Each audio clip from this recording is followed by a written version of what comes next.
Hello, everyone. Today I will talk to you about shame in the child. This is the second part on the video on shame in the parent uh, on the clinical perspective. And this is the clinical perspective.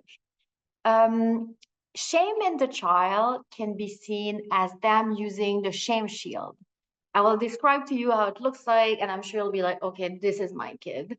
So for example, if a child gets in trouble, and I'm talking about a child who has complex trauma, focal spectrum disorder, autism, other type of neurobehavioral condition, mental health issues, and the child really struggles with having a healthy form of guilt, they may display shame.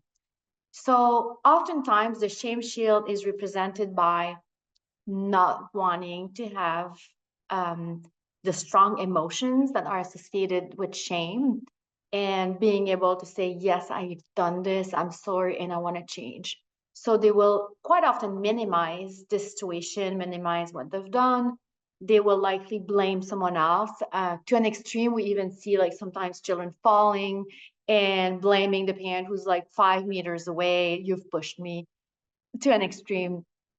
Or they will lie about things, or they would fight back. And we see that with verbal aggression and physical aggression.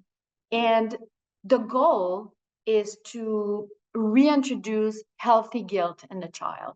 And I think a lot of us as parents, we really want a kid to acknowledge their mistakes, and we want them to have empathy. And this is a real concern for parents when the child just won't acknowledge what they've done, or blaming others, minimizing, fighting back.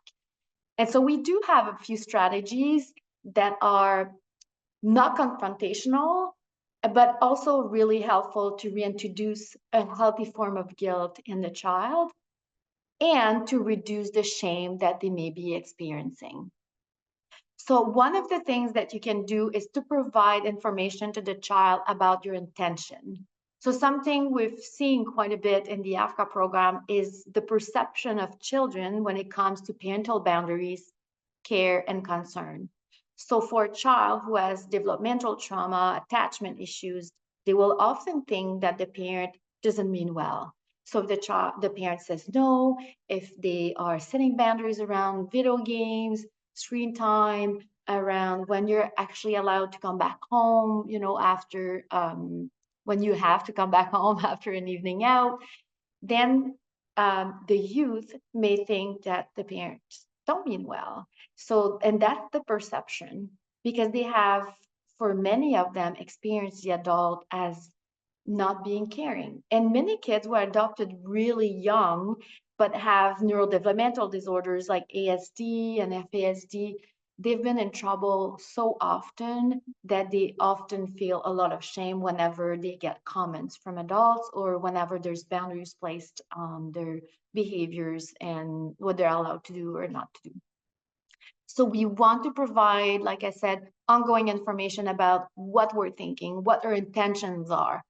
So let's say they ask, for screen time, we always want to say no, because this and that reason, like without being, an over explanation.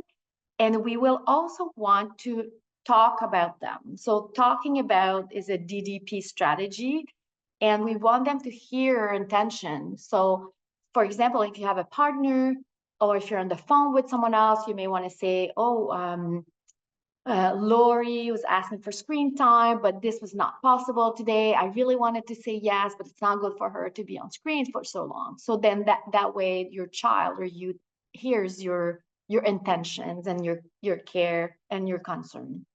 And over time, you can change the narrative that they have around, or perspective that they have around boundaries and parental intentions when it comes to rules and boundaries. There's another one that is not as common. We call it the public opinion. So we want our kids to experience as the adults as caring, concerned, but also protective. So we may want to ask our relatives or neighbors, teachers, to share their concern when your child does something that is not appropriate. So for example, if you have a youth who's like has a relationship with a much older man, for example, you may want to have other people to meet with her and explain, consent, explain boundaries around those relationships, maybe the law, and having other people know about the situation. We may think it will trigger shame, but the goal is to reintroduce healthy guilt. So we do that gently with care and concern, and so they can learn to see that parents and adults are caring and they have a lot of concerns for you. And some things are not okay, not just in the family context, they're not okay in society and in our communities. Something else that we will also use to reduce shame is reducing the comments that we have that may sound critical to your child or youth. So like I said previously in the video, when you have a child who's not neurotypical and is constantly in trouble since they were young, about what they say, how they behave, they're too hyperactive, they hit the friend, and they can't follow the routine, and they're in trouble in multiple environments. It's really hard on their self-esteem, and they feel like they're never doing anything right. And so even like a minor comment from the parent, like, oh, could you put your socks away, for example, may sound highly critical to a child who has these kind of experiences that we can even call microaggression. So if you've done in VR, you will know what the basket exercise is about. If not, there's a video on it. And we ask you to really focus on only certain behaviors that you want to improve in your child's life and not on every single thing. And really being careful about your tone and what kind of comment you make to your child, knowing that they may interpret it as highly critical from you, even that if that's not your intention. Something else, we have a video on relational gestures, and that's really important that whenever something happens, like an incident, even if the parent's really upset, we encourage parents to do something for the child to reconnect and to repair the relationship. Conflicts are normal in families, but they go too far with AFCA. And even in those situations, we really want the parents to initiate the repair, initiate healing the relationship, and they will reduce the shame. They're more likely to have the child who can have healthy guilt if they are doing something to reconnect with the child. And sometimes you want to do that before you even have the conversation about what happened. Again, that's a general comment. It really depends on the situation, but generally speaking, this is what we will recommend. So there's a lot of tips on how to reduce shame. A really good resource that's not necessarily for children is any Brené Brown's book on shame. It's very interesting. And I strongly encourage you to keep learning about what shame means for you, for your child, and how you can reintroduce healthy guilt. And also for you as a parent to keep sharing your story, owning your story about AFCA, even though it's oftentimes linked to judgment, linked to shame.